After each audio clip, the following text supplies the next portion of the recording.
Western Kosi Canal project in Mithilanchal. Financial support will be provided for the Western Kosi Canal ERM project, benefiting a large number of farmers, cultivating over 50,000 hectares of land in the Mithilanchal region of Bihar. Mining sector reforms, including those for minor minerals, will be encouraged through sharing of best practices and institutions of a state mining index. A policy for recovery of critical minerals from tailings will be brought out. Under the special window for affordable and mid-income housing, SWAMI, 50,000 dwelling units in stressed housing projects have been completed and keys handed over to home buyers. Another 40,000 units will be completed in 2025, further helping middle-class families who were paying EMIs on loans taken for apartments while also paying rent for their current dwellings. Building on this success, SWAMI Fund 2 will be established as a blended finance facility with contribution from the government, banks and private investors. This fund of 15,000 crore rupees will aim for expeditious completion of another 1 lakh units. PM Gati Shakti data for private sector. For furthering PPPs and assisting the private sector in project planning, access to relevant data and maps from the PM Gati Shakti portal will be provided. Tourism for employment-led growth. Top 50 tourist destination sites in the country will be developed in partnership with states through a challenge mode.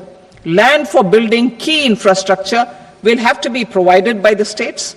Hotels in these destinations will be included in the infrastructure harmonized list. The following measures will be taken for facilitating employment-led growth. Organizing intensive skill development programs for our youth, including in institutes of hospitality management.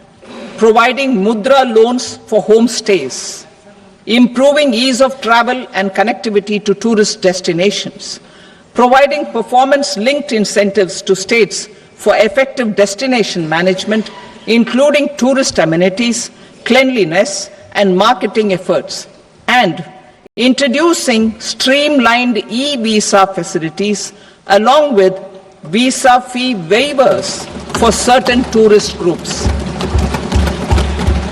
Continuing with the emphasis on places of spiritual and religious significance in the July budget, there will be a special focus on destinations related to the life and times of Lord Buddha. Medical tourism and heal in India. Medical tourism and heal in India will be promoted in partnership with the private sector along with capacity building and easier visa norms. Investing in innovation. To implement private sector-driven research, development and innovation initiatives announced in the July budget, I am now allocating 20,000 crore rupees for this purpose. A deep tech fund of funds will also be explored to catalyze the next generation startups as a part of this initiative. In the next 5 years, under the PM Research Fellowship Scheme, we will provide 10,000 fellowships for technological research in IITs and IISc with enhanced financial support. The second gene bank with 10 lakh germplasm lines will be set up for future food and nutritional security. This will provide conservation support to both public and private sectors for genetic resources. We will start a national geospatial mission to develop foundational geospatial infrastructure and data. Using PM Gati Shakti, this mission will facilitate modernization of land records, urban planning, and design of infrastructure projects. A Gyan Bharatam mission for survey, documentation, and conservation of our manuscript heritage with academic institutions, museums, libraries, and private collectors will be undertaken to cover more than 1 crore manuscripts. We will set up a national digital repository of Indian knowledge systems for knowledge sharing. Now I move to exports as the fourth engine.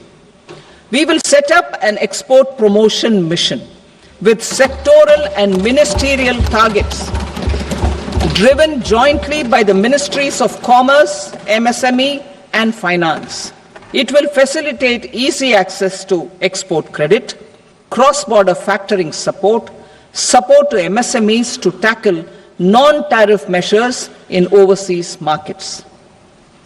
A digital public infrastructure, Bharat Trade Net, for international trade will be set up as a unified platform for trade documentation and financing solutions. This will complement the Unified Logistics Interface platform. The BTN will be aligned with international practices. Support will be provided to develop domestic manufacturing capacities for our economy's integration with global supply chains. Sectors will be identified based on objective criteria. Facilitation groups with participation of senior officers and industry representatives will be formed for select products and supply chains. Through this, there are huge opportunities related to Industry 4.0, which needs high skills and talent. Our youth have both. Our government will support the domestic electronic equipment industry to leverage this opportunity for the benefit of our youth. A national framework will be formulated as guidance to states for promoting global capability centers in emerging Tier 2 cities. This will suggest measures for enhancing availability of talent and infrastructure, building bylaw reforms, and mechanisms for collaboration with industry. Our government will facilitate upgradation of infrastructure and warehousing for air cargo, including high-value perishable horticultural produce. Cargo screening and customs protocol will be streamlined and made user-friendly. Reforms as the fuel. Over the past 10 years,